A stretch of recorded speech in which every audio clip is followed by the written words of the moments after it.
Bismillahirrahmanirrahiim kulanti wacan oo wanaagsan daawadayaal halkani wararka waxaan halkan idinkugu soo gudbin doonaa wararkii ugu dambeeyay ee dagaalada ka soconaya dalka Itoobiya. Dagaal xoogan ayaa waxa uu ka soconaya magaalooyinka Disis iyo Kombolja waxaana weerar xoogan ku soo qaaday ciidanka federaalka Itoobiya. Ciidanka federaalka Itoobiya ayaa gudaha u soo galay magaalooyinkaasi. Dagaal faraha looga gubtay ayaana ka soconaya.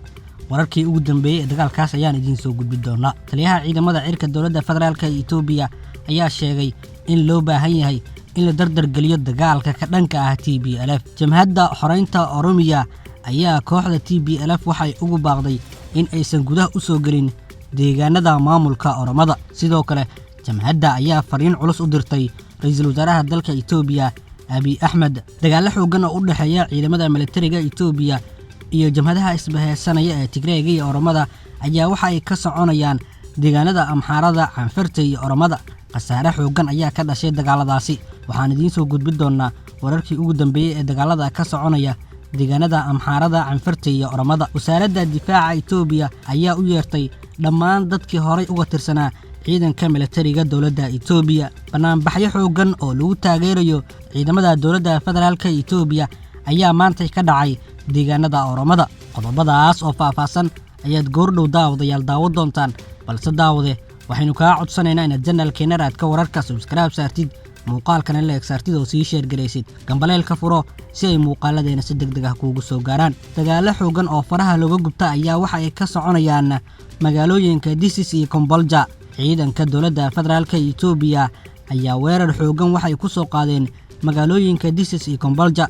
magaalooyinka Disis iyo Kombolja waxaa maamulayay maalmihii la soo dhaafay ciidamada jamhadaha isbahaysanaya ee Tigreega iyo Oromada. saxafiyiin ku sugan magaalooyinkaasi ayaa waxay soo sheegayaan in dagaal xoogan oo ka soconayo gudaha magaalooyinkaasi. ciidamada dawladda federaalka Itoobiya ayaa la sheegay in duulaan saf ballaaran ah ay ku soo qaadeen magaalooyinka waaweyn ee Disis iyo Kombolja, waxayna doonayaan in ay dib uga la wareegaan xoogga jamhadaha. ciidanka dawladda federaalka Itoobiya ayaa la sheegay in ay gudaha u soo galeen magaalooyinka Disis iyo Kombolja, waxaana soconaya dagaal xoogan. ciidamada jamhadaha ee Tigreega iyo Oromada ayaa la sheegay in ay difaac xoogan ka galeen gudaha magaalada, waxayna ka dhex dagaalamayaan gudaha magaalooyinka Disis iyo Kombolja. dawladda federaalka Itoobiya ayaa sheegtay in saacadaha soo socda ay la wareegi doonto magaalooyinka Disis iyo Kombolja. dagaalkan ayaa waxaa la sheegay inuu yahay mid aad u culus, waxayna wararku sheegayaan in uu ka dhashay qasaarooyin xoogan oo isugu jira dhimasho iyo dhaawac. dawladda federaalka Itoobiya ayaa sheegtay in ay gacanta ku dhigtay ciidamo ka tirsan ciidamada jamhadaha. taliyaha ciidamada cirka dawladda federaalka Itoobiya ayaa sheegay in loo baahan yahay in la dardar geliyo dagaalka ka dhanka ah TPLF. taliyaha ayaa waxa uu sheegay in ay muhiim tahay in la dardar geliyo aaska kooxda argagixisada ah TPLF. waxa uu sheegay in dhammaan ciidamada dawladda federaalka Itoobiya heegan la geliyay. sidoo kale waxa uu sheegay in ciidamada cirka ay si xoogan uga qayb qaadan doonaan dagaalka ka dhanka ah TPLF. taliyaha ayaa sheegay in la soo afjari doono dhawaan xoogga Tigreega. waxa uu sheegay in ciidamada cirka ay kaalintooda qaadan doonaan. ciidanka cirka iyo shaqaalaha rayidka ah ayaa xusay sanad guuradii koowaad ee weerarkii kooxda TPLF ay ku qaaday taliska ciidanka waqooyi, halkaa oo ay ku leesay ciidamo aad u fara badan. Generaal Yilma ayaa kooxda TPLF ku tilmaamay shufta aan dan ka lahayn dalka iyo dadka tan iyo markii la aasaasay kooxdan.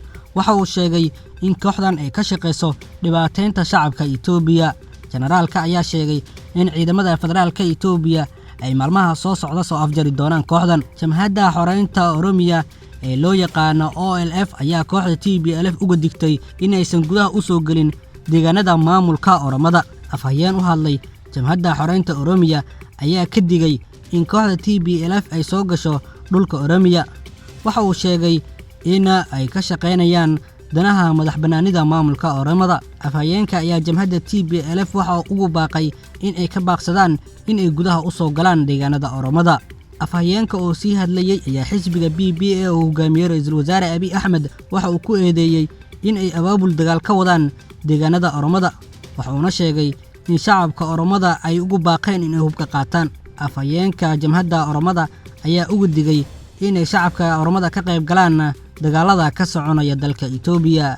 dagaal xoogan oo u dhaxeeya ciidamada militariga Itoobiya iyo xoogagga jamhadaha Tigreega iyo Oromada ayaa waxa ay ka soconayaan deegaanada Amxaarada, Canfarta iyo Oromada. Dowladda federaalka Itoobiya ayaa duulaankii ugu cuslaa qaaday kadib muddo sanad ah markii laga soo tago duulaankii ay ku qaaday caasimadda Tigreega ee Makalle oo ay kula wareegeen. Ciidamada cirka Itoobiya ayaa duqeymo dhinaca cirka ah oo xad dhaaf ah waxa ay ka wadaan magaalooyinka waaweyn ee Kimis, Kombolja, Mili, Koonfurta Disis ee xarunta gobolka Wollo ee ismaamulka Amxaarada.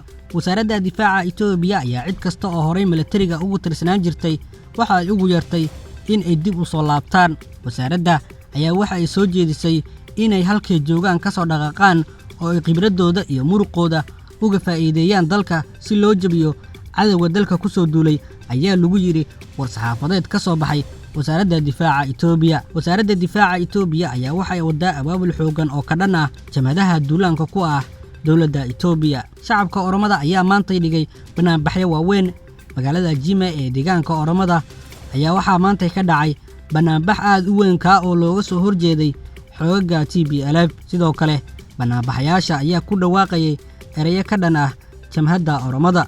magaalooyinka waaweyn ee deegaanka Oromada ayay banaanbaxyadu si aad ah uga soconayeen maanta, waxaana banaanbaxyadaasi looga soo horjeeday xoogagga jamhadaha iyadoona lagu taageerayay ra'iisul wasaaraha dalka Itoobiya Abiy Ahmed. sidoo kale magaalada Adama ee deegaanka Oromada ayaa waxaa ka dhacay banaanbax lagu cambaareynayo kooxda TPLF, sidoo kalena lagu taageerayo ololaha ra'iisul wasaare Abiy Ahmed iclaamiyay ee ah in hubka la qaato oo lala dagaalamo TPLF.